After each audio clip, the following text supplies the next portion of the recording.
Good morning friends. I hope आप सब अच्छे होंगे। आपका स्वागत है आपके अपने YouTube channel current affairs for exam में। चलिए आज दिनांक 9/5/2024 की प्रश्नावली शुरू करते हैं। निम्नलिखित में से किसने आईपीएल में 150 मैच जीते हैं? एमएस धोनी, रविंद्र जडेजा, रोहित शर्मा, विराट कोहली। इसका सही जवाब है एमएस धोनी। एमएस धोनी ने आईपीएल में 150 मैच जीते हैं। धोनी इस मुकाम तक पहुंचने वाले पहले खिलाड़ी हैं। चलिए अगले प्रश्न पर आते हैं।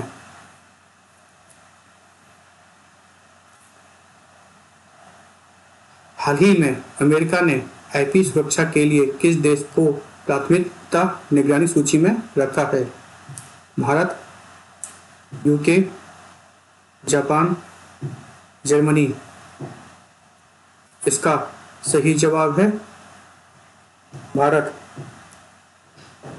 हाल ही में अमेरिका ने आईपी सुरक्षा मतलब इंटेलेक्चुअल प्रोटेक्शन सुरक्षा के लिए भारत को प्राथमिकता निगरानी की सूची में रखा है।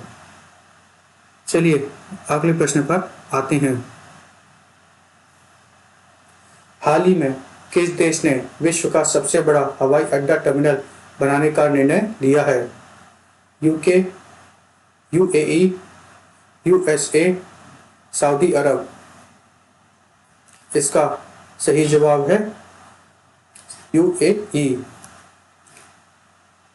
हाल ही में यूएई ने दुनिया का सबसे बड़ा एयरपोर्ट टर्मिनल बनाने का फैसला लिया है। इस परियोजना को अनुमानित $34.85 बिलियन की लागत से बनाया जाएगा। अल मक्तूम अंतर्राष्ट्रीय हवाई अड्डा, जिसे दुबई वर्ल्ड ट्रेड सेंट्रल के नाम से भी जाना जाता है, दुबई का एक प्रमुख हवाई अड्डा है। चलिए अगले प्रश्न पर आते हैं। भारतीय ऐतिहासिक अभिलेख आयोग निम्नलिखित में से किस मंत्रालय के अंतर्गत आता है? कृषि और किसान कल्याण मंत्रालय, वाणिज्य और उद्योग मंत्रालय, उपभोक्ता मामले, खाद्य और सार्वजनिक वितरण मंत्रालय, संस्कृति मंत्रालय। इसका सही जवाब है संस्कृति मंत्रालय। भारतीय ऐतिहासिक अभिलेख आयोग संस्कृति मंत्रालय के अंतर्गत आता है। भारतीय ऐतिहासिक अभिलेख आयोग का आदर्श वाक्य है यत्र इतिहासम भविष्यम प्रशस्तांतम। इसका अर्थ है जहां इतिहास भविष्य के लिए संरक्षित है। भारतीय ऐतिहासिक रिकॉर्ड आयोग मतलब Indian historical record commission IHRC ने अप्रैल 2024 में एक नया लोगो और आदर्श वाक्य अपनाया है। IHRC का नया आदर्श वाक्य है यत् इतिहासम भविष्यम प्रशस्तः। IHRC की स्थापना 1919 में हुई थी। चलिए अगले प्रश्न पर आते हैं। UNCTAD के अनुसार भारत का सेवा क्षेत्र निर्यात कितने प्रतिशत बढ़ा है?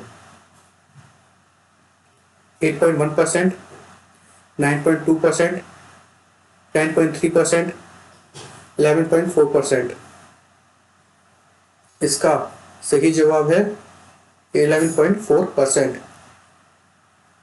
UNCTAD के अनुसार भारत का सेवा क्षेत्र निर्यात 11.4% बढ़ा है। भारत का सेवा क्षेत्र निर्यात बढ़कर $345 अरब हो गया है। भारत दुनिया में सेवाओं का सातवां सबसे बड़ा निर्यातक है। संयुक्त राज्य अमेरिका दुनिया का सबसे बड़ा सेवा निर्यातक है। UNCTAD मतलब United nation trade and development राष्ट्र का एक स्थायी संगठन है। संयुक्त राष्ट्र का एक स्थायी संगठन है। UNCTAD की स्थापना 1964 में व्यापार और विकास पर संयुक्त राष्ट्र सम्मेलन के रूप में की गई थी। UNCTAD का मुख्य उद्देश्य विकासशील देशों के व्यापार, निवेश और विकास को बढ़ावा देना है। UNCTAD का मुख्यालय स्विट्जरलैंड के जिनेवा में है। चलिए अगले प्रश्न पर आते हैं। निम्नलिखित में से किस आईआईटी ने innovated 3D printed dummy ballot unit विकसित की है? IIT Kanpur, IIT Guwahati, IIT Delhi, IIT Mumbai. इसका सही जवाब है आईआईटी गुवाहाटी।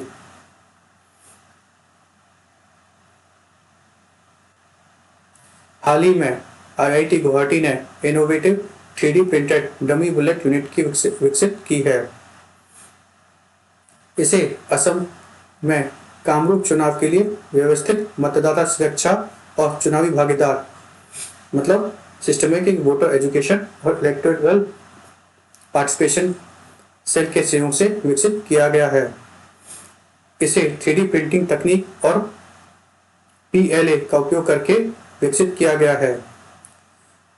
स्वीप भारत निर्वाचन आयोग द्वारा मतदाताओं की सूची प्रक्रिया के बारे में शिक्षित करने के लिए शुरू किया गया एक राष्ट्रव्यापी कार्यक्रम है। चलिए अगले प्रश्न पर आते हैं। वित्तीय वर्ष 23-24 में भारत का फार्मास्यूटिकल निर्यात कितने प्रतिशत बढ़ा?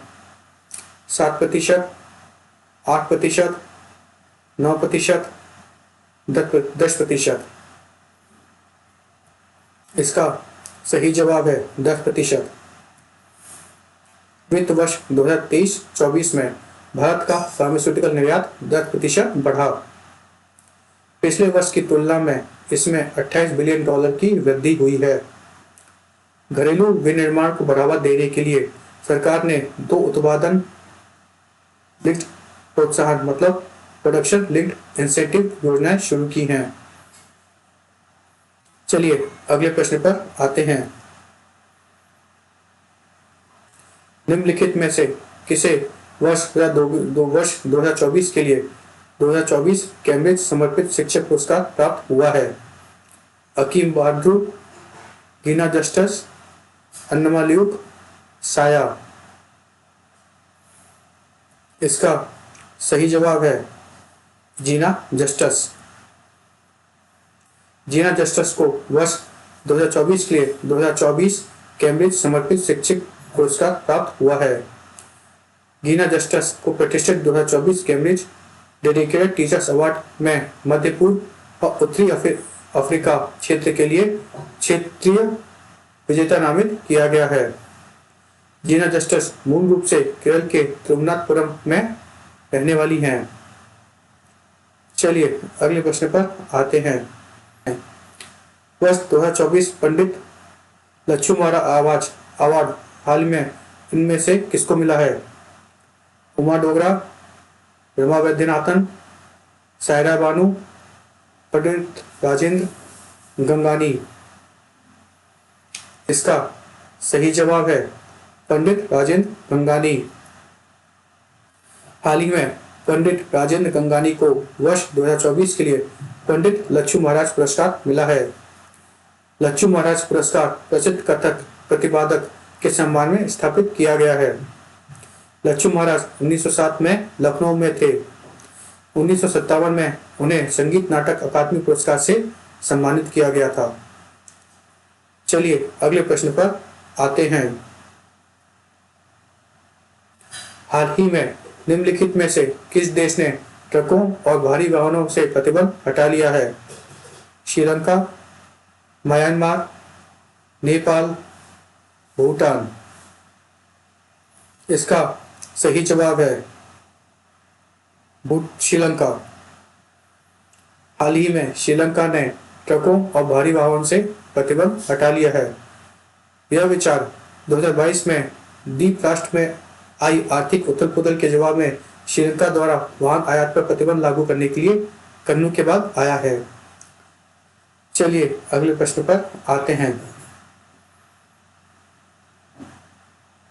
हाल ही में निम्नलिखित में से किसने करदाताओं को ITR दाखिल करने में मदद करने के लिए भारत AI सक्षम मोबाइल ऐप लॉन्च किया है? मेटा, इजेट टैक्स, गूगल, पैसा बाजार। इसका सही जवाब है इजेड टैक्स। हाल ही में इजेड टैक्स ने करदाताओं को आईटीआर दाखिल करने में मदद करने के लिए भारत एआई सक्षम मोबाइल ऐप लॉन्च किया है। फ्रेंड्स, आज का सेशन यहीं समाप्त होता है। आपको हमारा सेशन कैसा लगा कमेंट करके बताइएगा तथा लाइक अवश्य कीजिएगा। धन्यवाद।